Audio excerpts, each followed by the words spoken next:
Mom kicked me out for my stepdad's family, but here's the twist. I own the house. When I was 15, my world shattered. It wasn't just the death of my dad that left me broken. It was the way everything I thought was solid crumbled within weeks. One moment, my dad was there, larger than life, the anchor of our small family. The next, he was gone, and I was left trying to understand how life could change so suddenly. He was the kind of guy who planned everything. From his daily routine to his finances, nothing was left to chance.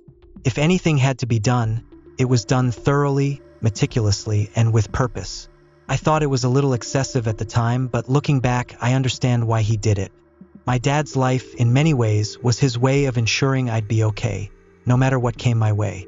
After he passed, my mom barely had time to grieve before she started making decisions for both of us. Maybe she didn't know how to cope with the loss. Maybe she was lonely, but the transition from widow to new partner happened with a shocking speed. One moment, I was trying to keep it together for my dad's funeral, and the next, my mom was introducing me to Rob, a man she had met at a support group. I remember feeling blindsided. We hadn't even gotten through mourning, and here was the stranger, sitting on my dad's favorite chair in our living room, as if he'd always belonged there. I didn't know it at the time, but this was just the first of many changes I'd be forced to accept. Rob, at first, was just a guy, an adult figure in the house. I didn't mind him much, he seemed harmless. But then things began to shift. Little by little, my dad's things, his tools, his favorite mug, his books, started disappearing. Making room for Rob, my mom would say, as if it was no big deal. Every time she said that, it felt like she was erasing my dad, like he was being pushed out of my life in the same way his belongings were being removed. I couldn't deal with it. I couldn't explain it, and no one asked how I felt. All I knew was that something was wrong. My dad had been my whole world, and now, it felt like I was losing him again. This time, to a man who wasn't even his replacement, just some stranger who wanted his spot. And then the bombshell came. I was 15 when the lawyer called me into the office, the day I found out the full extent of what my dad had left behind. To say I was blindsided is an understatement. My dad had left everything to me. Every penny, every property, everything. My mom? She wasn't getting a thing. It was hard to process. I mean, my dad's will was specific. It was airtight. There was no way around it. And that was the first time I saw my mom's true reaction. It wasn't one of support or understanding. It was rage, buried deep beneath a thin layer of fake smiles. I saw it in her eyes, the look that said, this wasn't supposed to happen this way. She probably assumed she'd get something. But no. My dad had made sure everything went to me. Even the house we lived in, the same house she and Rob now occupied. I didn't understand it at the time, but I think my dad had seen this coming. Maybe he knew that. Rob wasn't just some guy she was dating. Maybe he knew things weren't going to stay the same. Either way, it was clear to me now that my dad had prepared for the worst, and that preparation was my lifeline. I was angry. I was hurt. But above all, I was confused. My mom at first tried to play nice. "Oh, sweetie, I'm so happy for you," she'd say, but I could see the cracks in her facade. She would soften her tone, making it sound like I was making out like a bandit, but her eyes were filled with resentment. Slowly, she began to drop hints. "Wouldn't it be nice if you shared some of that with me? You know, for the future, for Rob, for his kids." The first time she said that, it hit me like a ton of bricks. She wanted me to transfer a property to her. Nothing too major, just one. It would make Rob feel more secure, she said, like it was some kind of charity for him. Felt like betrayal. How could she ask me for this? Why didn't she understand how much this money, these properties, these things represented? They weren't just assets, they were my dad's legacy. And she was asking me to give a piece of it away to make some man she barely knew feel comfortable. It wasn't even just that. It was the idea that she expected me to share, as if I was a kid who didn't understand what it meant to lose someone. I wasn't just dealing with the loss of my father. I was dealing with my mom's blatant disregard for his memory, as though he didn't even matter anymore. I tried to stand firm.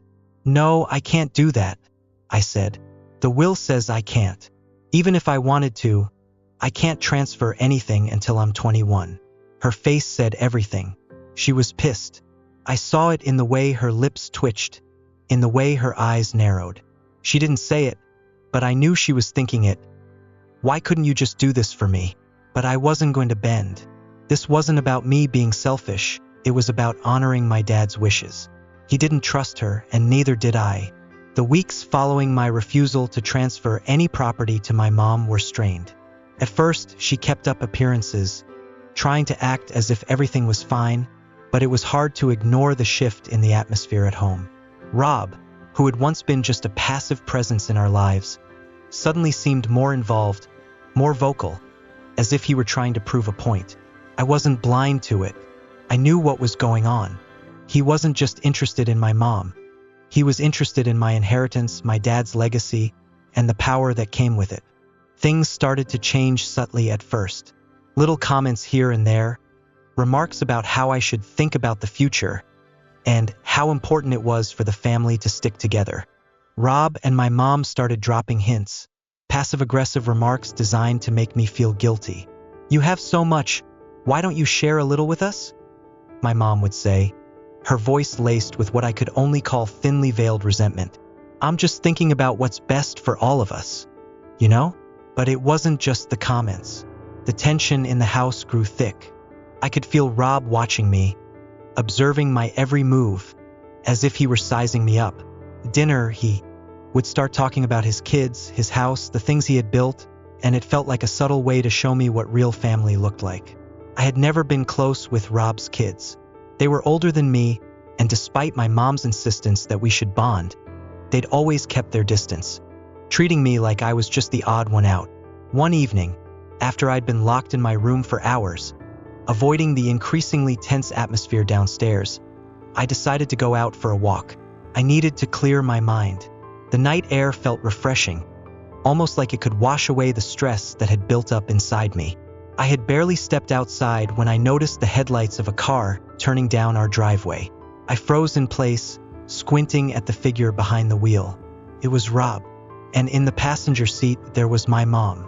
I didn't know what was going on, but I felt a surge of anxiety creeping up my chest. They both got out of the car, walking toward the front door, but it wasn't their arrival that unsettled me. It was the look on my mom's face. She looked nervous, like something was going on that she didn't want me to know about. I knew it was none of my business, but curiosity got the better of me. I waited for them to go inside, then followed them in after a minute, trying to act casual, like nothing was out of the ordinary. But when I stepped into the living room, I immediately sensed something was off. Rob was sitting on the couch, speaking quietly, but with an edge to his voice. My mom, standing beside him, looked uncomfortable. There was an odd energy in the room, something unspoken, something brewing beneath the surface. "Everything all right?" I asked, trying to sound as casual as I could. But the second I spoke, they both looked at me like I had interrupted something important. "Yeah, everything's fine," my mom replied quickly, though her voice lacked conviction. "Rob and I were just talking about a few things." I nodded, but I could tell something was wrong. I could feel it in my gut. Rob and my mom exchanged a brief look, one that felt too loaded, too deliberate. They were hiding something from me. "You know," Rob chimed in, his voice smooth but firm, "we've been thinking about things lately. You're getting older, and there's no reason why you can't share a bit of what your dad left behind. It's all about the future, you know? Your mom and we're just trying to make sure everything's set up." I froze. He was being too blunt. It wasn't just about thinking, this was a statement, not a suggestion.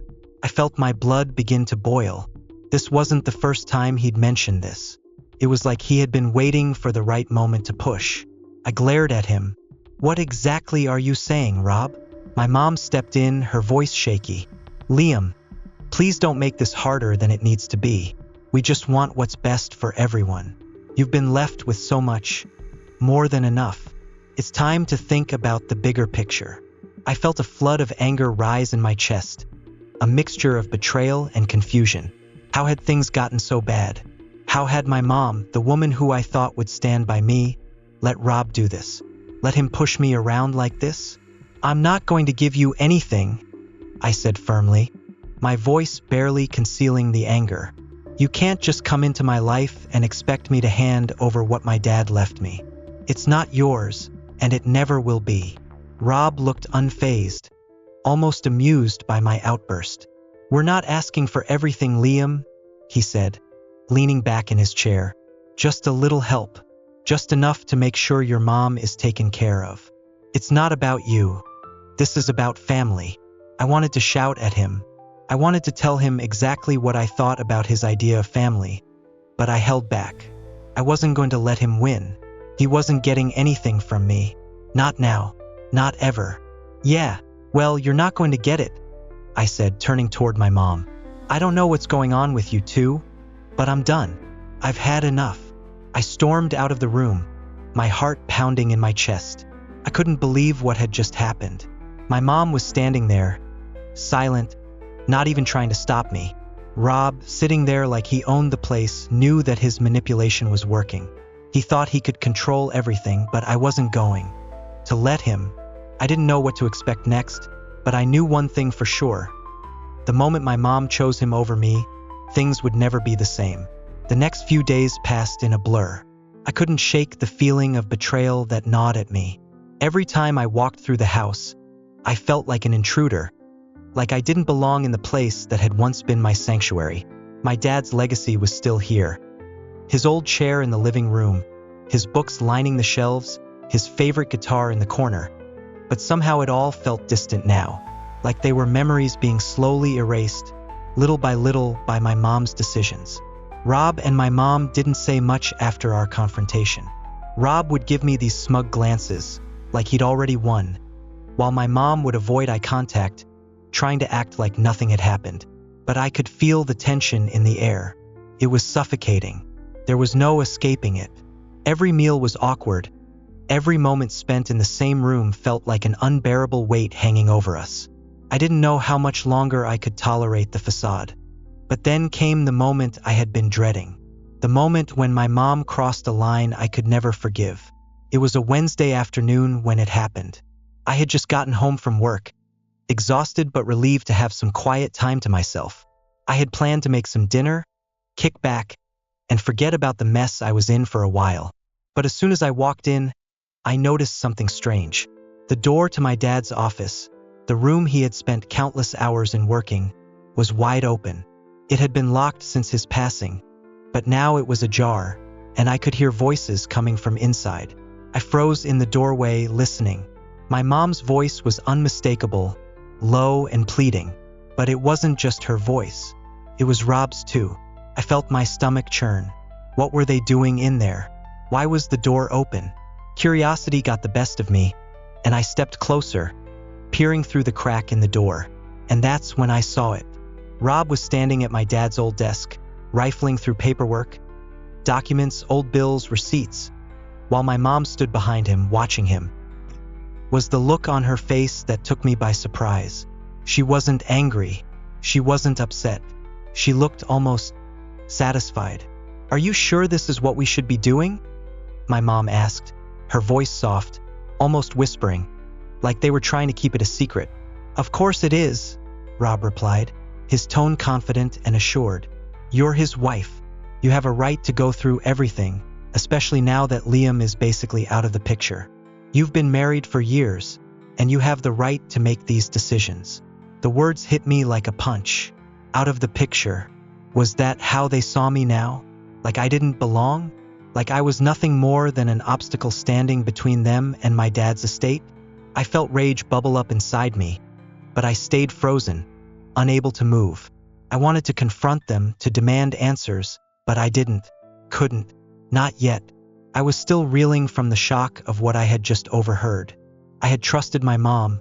I had trusted her when she said she was on my side, when she promised that nothing would change after my dad's death. But now, I was beginning to realize how much she had already changed, how much she had been willing to sacrifice in order to keep Rob happy. They were plotting behind my back, working together to get what they wanted.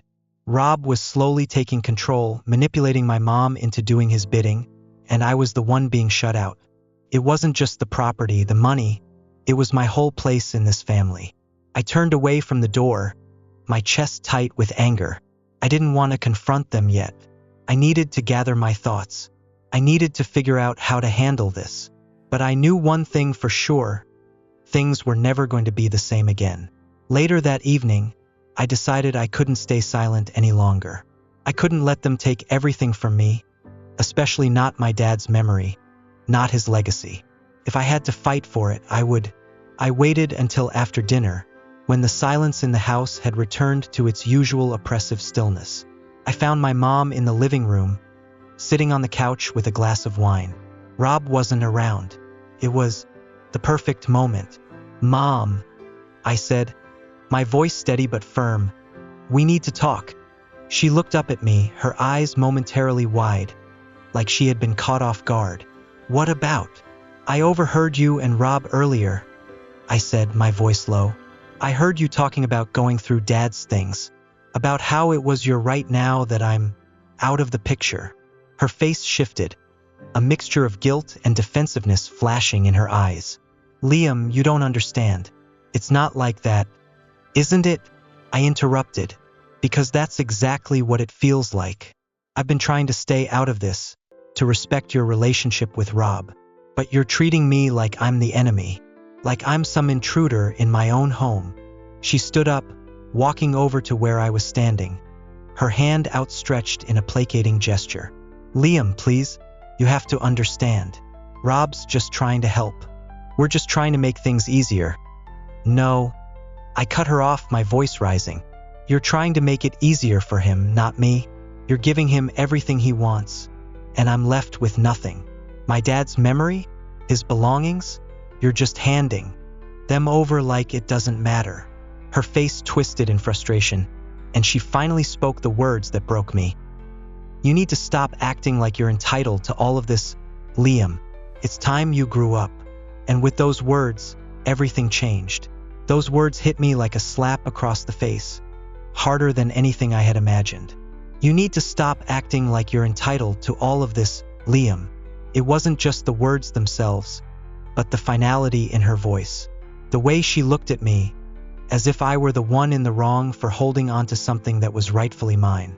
For a moment, I stood there, dumbfounded, unable to process what she had just said. I had been silent, I had been patient, and yet here she was, choosing Rob and his agenda over me. The son she had raised, the one who had lost his father and fought to preserve whatever he had left of him. Couldn't breathe. I felt like my chest was being crushed under the weight of her betrayal. This wasn't just a family issue anymore, it was about who I was to her. And apparently I wasn't. "Enough. Stop acting like I don't have a right to anything in this house," I finally managed to say, my voice tight with fury. "This is my home. This is my dad's legacy. You can't just hand it all over to Rob and pretend like I don't matter." Her eyes flickered with irritation, and I could see the mask of guilt and frustration starting to crack. "I am trying to make things work, Liam," she said, her tone cold, almost dismissive. "But I have to think about my future too. You don't understand how difficult this is for me. Rob and I are building a life together. Can't you just accept that?" "Building a life together?" I repeated, my voice rising. "By erasing everything my dad left behind? By pushing me aside like I'm some inconvenience in your new family?" Her face tightened, her lips curling into a hard line. "You're being unreasonable. You need to stop holding on to the past. This is about the future. And sometimes that means making hard choices." The irony of her words hit me like a punch. She was telling me to move on, to accept the choices she and Rob had made, while completely disregarding the very history that had shaped me. The history I had with my father, the memories that were now being erased piece by piece.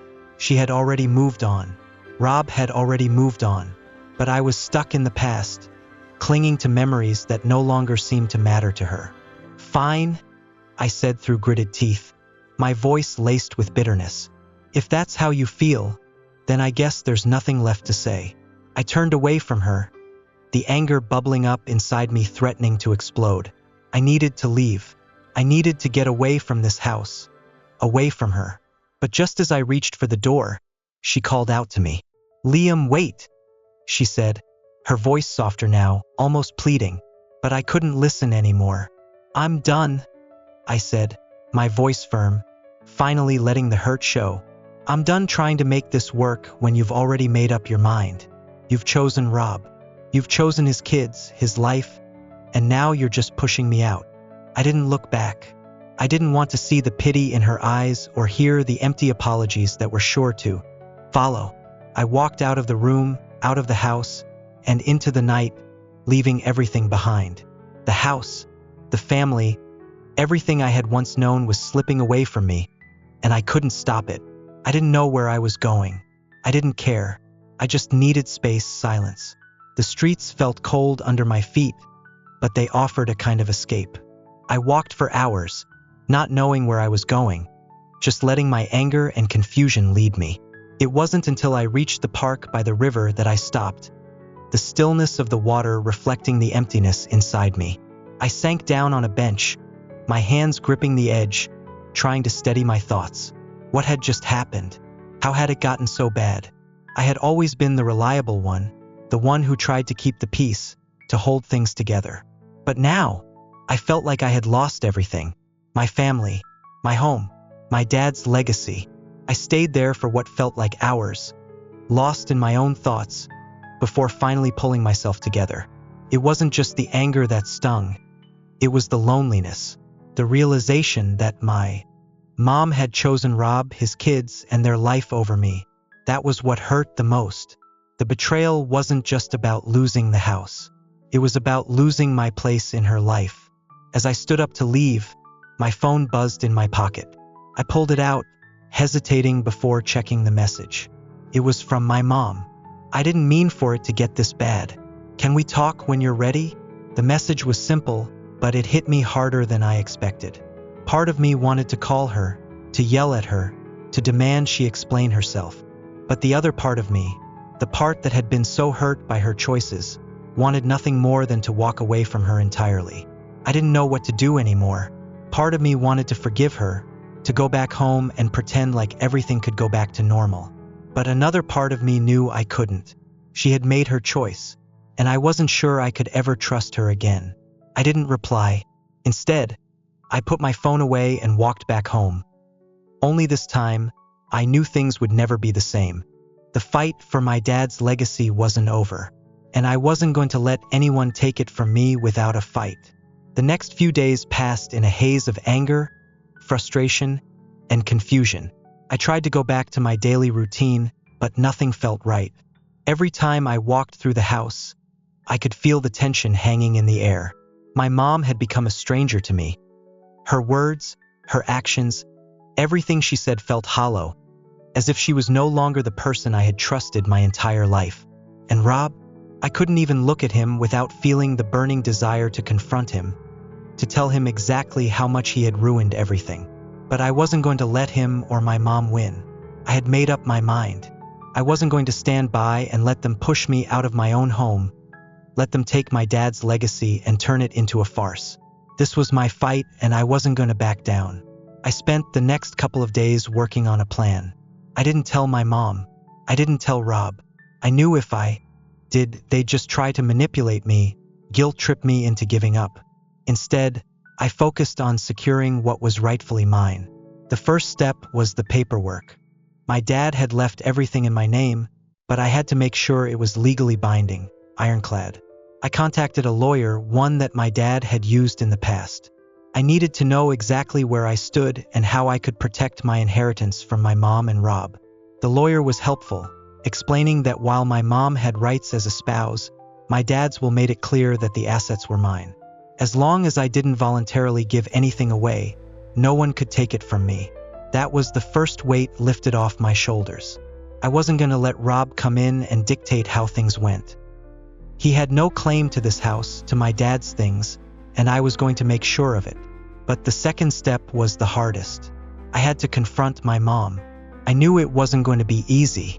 It was never going to be a calm conversation. But the more I thought about it, the more I realized I couldn't let her continue to manipulate me, to make me feel guilty for holding on to what was mine. She had betrayed my trust, and I couldn't let that go. I called her one evening. My heart was pounding in my chest as the phone rang. I knew she was home. She always was these days. I had been avoiding her for the past few days, trying to process everything. But now it was time. "Mom," I said when she picked up, my voice calm but steady. "We need to talk." I could hear the hesitation in her voice. "Liam, I don't think now is the right time. I know things are tense, but I didn't mean for it to go this far." "No," I interrupted, my voice hard. "You didn't mean for it to go this far, but it has. You've let Rob come in and try to take everything from me.